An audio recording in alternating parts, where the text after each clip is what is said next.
Et enfin, après le matelas, nous avons le dernier accessoire indispensable. Ça va être une enveloppe pour pouvoir conserver notre température corporelle, d'accord?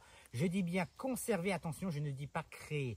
Il n'existe aucune couverture, aucun sac de survie qui crée la chaleur. Le but d'un sac de couchage, d'une couverture, c'est de conserver la température de votre corps, la température que vous allez diffuser à l'intérieur. Alors ici, je vous ai amené 4 éléments différents. On a ce qu'on appelle un liner de poncho. Donc ça, c'est extrêmement utilisé dans le monde militaire, dans le domaine survivaliste. Donc celui-ci, par exemple, c'est un poncho liner classique. Donc je peux l'utiliser jusqu'à la fin de l'automne sans aucun problème. Donc jusqu'à la fin de l'automne, pourquoi? Parce qu'en hiver, on va arriver sur des températures négatives. Donc il va avoir un pouvoir de rétention insuffisant déjà. Donc celui-ci, vraiment, ça va être pour un bivouac d'une nuit ou alors vraiment bivouac d'urgence. Ensuite, nous avons le sac de couchage synthétique. Le sac de couchage synthétique, c'est léger. Par contre, ça prend beaucoup de volume. Qui vous emmerde généralement le plus. C'est pour ça que vous faites tous l'erreur, enfin tous beaucoup, de transporter le sac de couchage à l'extérieur. Ça, il ne faut jamais le faire. Les avantages du sac de couchage synthétique comme ça, c'est qu'il va pouvoir être plus facilement utilisé dans des environnements humides, dans des environnements mouillés. Le synthétique, ça absorbe très peu l'humidité et en plus, ça sèche très très vite. À la différence, je l'ai amené ici, bon il est un peu plus moche parce que j'ai perdu le sac de compression, je n'utilise jamais de sac de compression. Nous avons le duvet en plume, donc on va avoir le duvet en plume de canard et le duvet en plume d'oie. Le duvet en plume, il est extrêmement compact, extrêmement léger.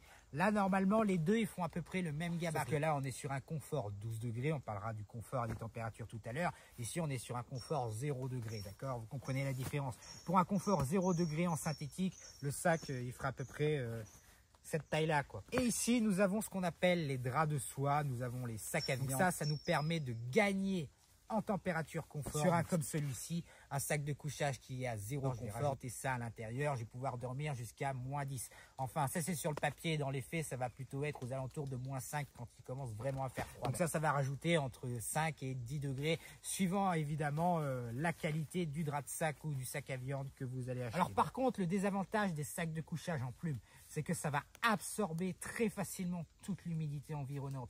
Dès que ça prend l'eau, dès que c'est mouillé, ça met beaucoup de temps à sécher. C'est pour ça que ce genre de sac, pour des milieux humides comme la forêt et des milieux tropicaux, on va éviter. On préférera s'encombrer un peu plus, mais on prendra toujours du synthétique. Par contre, ça ne va pas du tout être le même budget. Pour un sac 0 confort, par exemple en synthétique comme ça, dans les entrées de gamme, par exemple chez Fort Class et autres, on va avoir des sacs aux alentours de 70-80 €. Et ça peut monter extrêmement rapidement. Surtout si on va vers des grosses marques, on va monter vers les 200, les 250 €.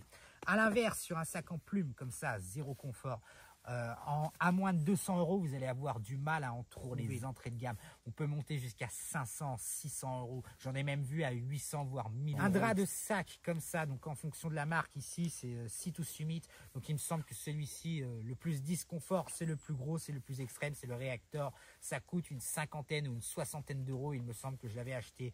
Vous avez des modèles en dessous qui vont coûter 40, 30 €. Vous pouvez tous bien sûr les additionner. Vous pouvez en mettre 2 comme ça dans un sac de couchage comme ça, 0 confort. Vous allez additionner.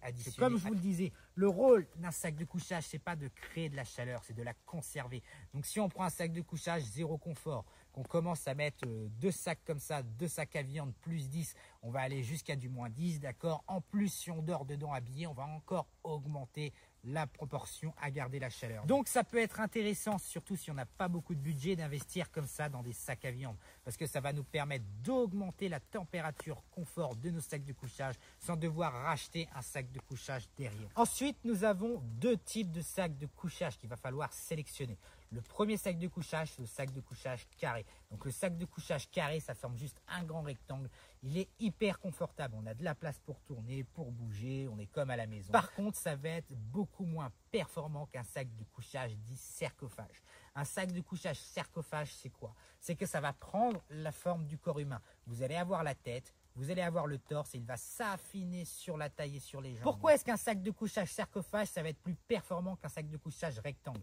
C'est à cause de sa forme qui va épouser le corps, d'accord? Ça va éliminer les poches d'air qui sont en trop, qui sont complètement inutiles. Alors maintenant, on a vu les différents types de sacs de couchage, donc c'est à vous de sélectionner en fonction de votre budget, de votre environnement, le type de sac de couchage que vous voulez. Donc, est-ce que vous voulez du synthétique? Est-ce que vous voulez de la plume d'oie? Est-ce que vous voulez de la plume de canard? Et ensuite, on va choisir notre sac de couchage en fonction de la température qu'on va affronter. C'est ce qu'on va appeler la température confort. Donc, je parlais de température confort.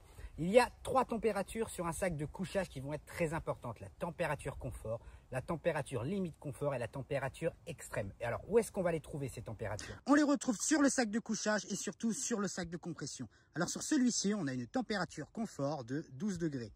On a une température de transition, c'est-à-dire une température limite de confort de 9 degrés. Et on a une température extrême de -3. Alors, qu'est-ce que ça veut dire? Pour que tu comprennes à quel point ces valeurs, elles sont indicatives, je vais t'expliquer comment elles sont contrôlées dans la majorité des laboratoires du monde. On va prendre un mannequin. Ce mannequin, on le barde de capteurs thermiques et on l'habille avec des sous-vêtements thermiques. Donc, ce sont des sous-vêtements qui sont faits pour garder un maximum ta chaleur corporelle. On en parlera un peu plus tard. Ce mannequin qui est habillé, on va le glisser dans le sac de couchage qu'on va exposer à diverses températures. Donc des températures plus chaudes, des températures plus froides.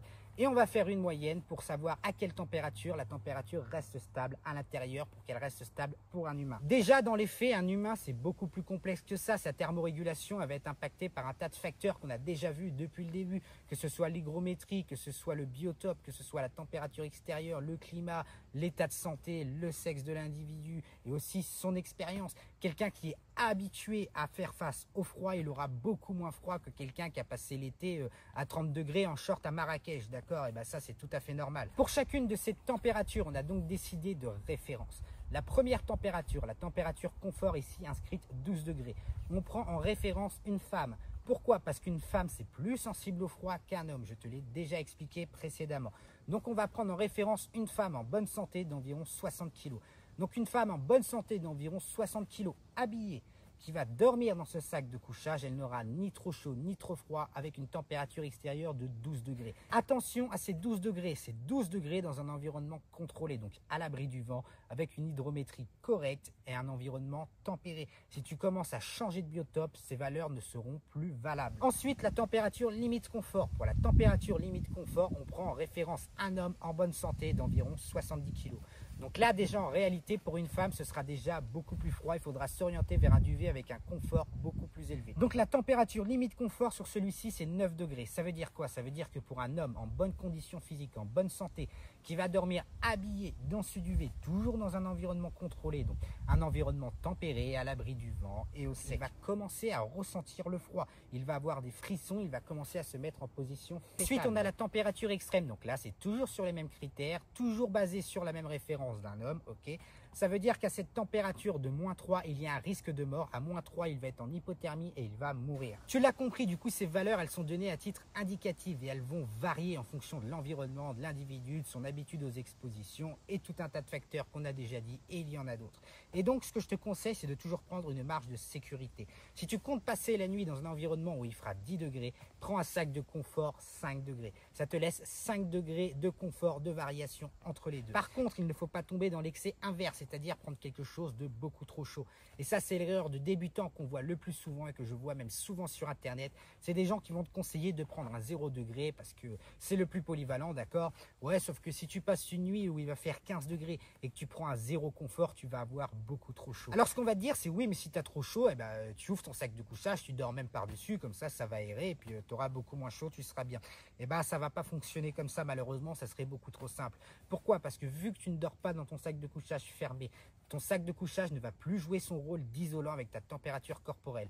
Ce qui va se passer, c'est que soit tu vas transpirer, donc tu vas avoir beaucoup trop chaud, tu vas essayer de te refroidir, donc tu vas très vite te déshydrater. Soit au contraire, pendant la nuit, tu vas commencer à avoir froid parce que ton sac de couchage ne contrôle pas ta température corporelle et ton corps, il va aller puiser dans tes réserves pour la maintenir. Donc c'est comme si tu dormais sans sac de couchage, comme si tu dormais à la belle étoile sans rien. Et ça, on l'a vu, et ça a une influence sur ta température corporelle. Alors dans les faits, dans des nuits où il fait 25-26, des nuits de canicule, c'est tout à fait faisable. Par contre, si tu commences à passer des nuits à 10 degrés avec ton 0 confort, mais que tu as beaucoup trop chaud et puis que tu dors par-dessus ton sac de couchage, là, il y a un risque d'hypothermie. Dernière mise au point concernant le sac de couchage, c'est cette légende qui traîne beaucoup sur Internet.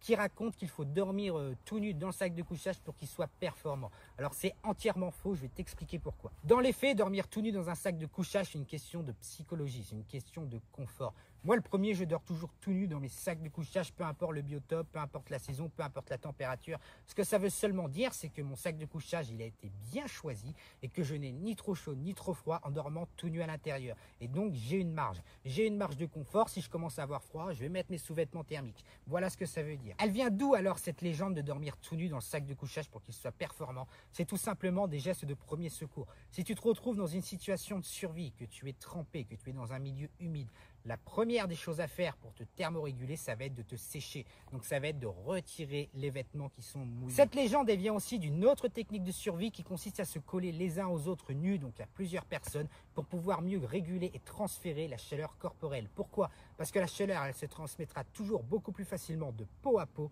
qu'avec des vêtements qui vont former une barrière, tout simplement. Mais lorsque vous êtes tout nu dans votre sac de couchage, en toute logique, vous n'avez personne qui dort avec vous tout nu dans votre sac de couchage pour vous coller, donc ça ne sert strictement à rien sur le plan physiologique.